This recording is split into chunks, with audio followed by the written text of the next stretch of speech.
The air was thick with anticipation as I made my way to the Hollow Grove Halloween party. The moon hung low in the sky, casting eerie shadows across the deserted streets. I pulled my costume tighter around me, a feeble attempt to ward off the chill that crept into my bones. As I approached the old mansion where the party was being held, a shiver ran down my spine. The building loomed before me, its decrepit facade illuminated by flickering torches and jack-o'-lanterns that lined the winding path to the entrance. I hesitated for a moment, the weight of unease settling in the pit of my stomach. But the lure of the festivities proved too strong to resist, and with a deep breath, I stepped across the threshold into the dimly lit foyer. The interior of the mansion was just as eerie as the exterior, with cobwebs clinging to every surface and the faint scent of decay hanging in the air. But the sound of laughter and music drew me deeper into the heart of the party, where a throng of costumed revelers danced and mingled in the flickering candlelight. I lost myself in the festivities, the pounding music and swirling lights creating a hypnotic rhythm that seemed to dull the edge of my apprehension. But as the night wore on and the revelry reached its peak, I began to notice something strange lurking in the shadows. At first, it was just a fleeting glimpse out of the corner of my eye, a flicker of movement, a whisper of sound. But as I turned to investigate, the figure vanished into the darkness, leaving me with a sense of unease that refused to be ignored. I tried to shake off the feeling, chalking it up to the overactive imagination that often accompanies Halloween night. But as the hours passed and the party showed no signs of slowing down, the sense of foreboding only grew stronger. I found myself drawn to the quieter corners of the mansion, where the shadows seemed to stretch and twist like living things. It was there that I encountered her for the first time. A woman dressed in a flowing gown, her face hidden behind a porcelain mask. She moved with a grace that seemed out of place in the chaotic atmosphere of the party, her movements slow and deliberate as she glided through the crowd. And though I tried to approach her, she always seemed to slip away before I could catch her eye. As the night wore on, I found myself unable to shake the feeling that something was terribly wrong. The revelers around me seemed oblivious to the danger that lurked in the shadows, their laughter and merriment a stark contrast to the growing sense of dread that gripped my heart. And then, as if on cue, the lights flickered and died, plunging the mansion into darkness. Panic erupted among the guests as they groped blindly for the exits, but to their horror, they found the doors sealed shut, as if by some unseen force. In the chaos that followed, I found myself alone in the darkness, the sounds of screams and pleas for help echoing through the empty halls. And as I searched desperately for a way out, I felt a cold hand close around my wrist, pulling me towards the heart of the mansion. I struggled and fought against the unseen force, but it was no use. The grip only tightened, dragging me deeper into the darkness.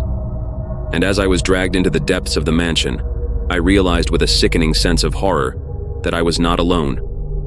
For in the shadows lurked the spirits of those who had come before me, their faces twisted with anguish and despair.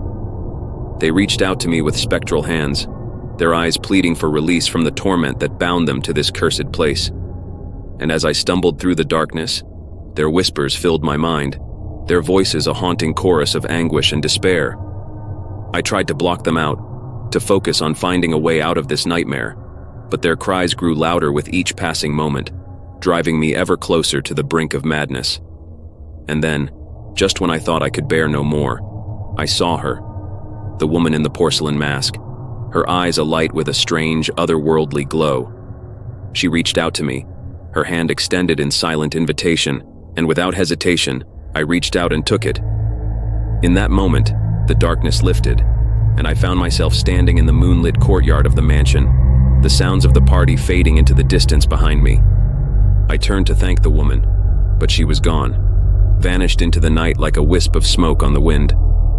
I stumbled out of the courtyard and into the cool night air, my heart pounding in my chest as I struggled to make sense of what had just happened. And as I looked back at the mansion looming in the distance, I knew that I would never forget the horrors that lurked within its walls, or the chilling encounter that had saved me from a fate worse than death.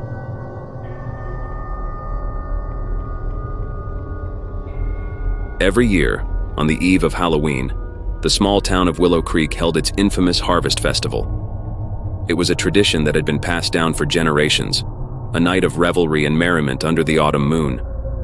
But this year, something sinister lurked beneath the festivities, something that would haunt the town for years to come.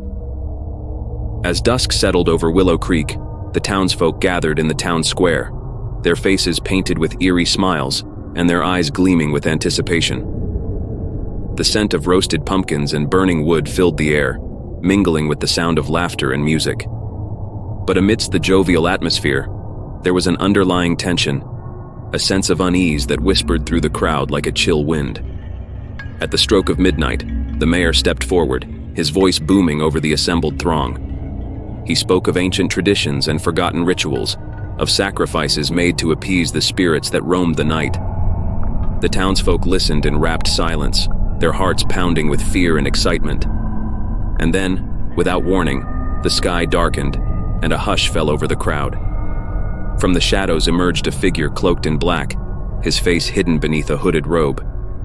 He moved with an eerie grace, his footsteps echoing like the tolling of a funeral bell. As he reached the center of the square, the figure raised his arms to the sky, and the ground beneath him began to tremble. A fissure opened in the earth, revealing a yawning chasm that seemed to lead to the very depths of hell itself. The townsfolk watched in horror as creatures emerged from the darkness, their eyes burning with malevolent fire. They were twisted and grotesque, their forms twisted by centuries of torment. With a deafening roar, they surged forward, their claws outstretched and their fangs bared. Panic erupted in the square as the townsfolk scattered in all directions, their screams drowned out by the sounds of chaos and carnage. But no matter where they fled, the creatures were always there, their relentless pursuit driving them ever closer to the edge of despair. In the midst of the chaos, a young woman named Emily found herself cornered by a group of the creatures. With nowhere left to run, she closed her eyes and prayed for deliverance. But instead of death, she felt a strange sensation wash over her, a feeling of warmth and comfort that seemed to emanate from the very depths of her soul. When she opened her eyes, she found herself standing in a clearing surrounded by a circle of ancient stones. Before her stood the figure in the black robe, his hooded face turned towards her with an expression of solemnity. "You have been chosen," he said, his voice echoing in the stillness of the night. "Chosen to carry on the traditions of our ancestors, to keep the darkness at bay for another year." Emily nodded, her heart filled with a sense of purpose she had never known before. With a determination born of desperation, she raised her arms to the sky and called upon the spirits of the earth to aid her in her quest. And as the first light of dawn broke over the horizon, the creatures vanished back into the shadows from whence they came, their hunger sated for another year. And though the town of Willow Creek would never forget the horrors of that fateful night, they would always remember the courage of the one who had saved them from the darkness that threatened to consume them all.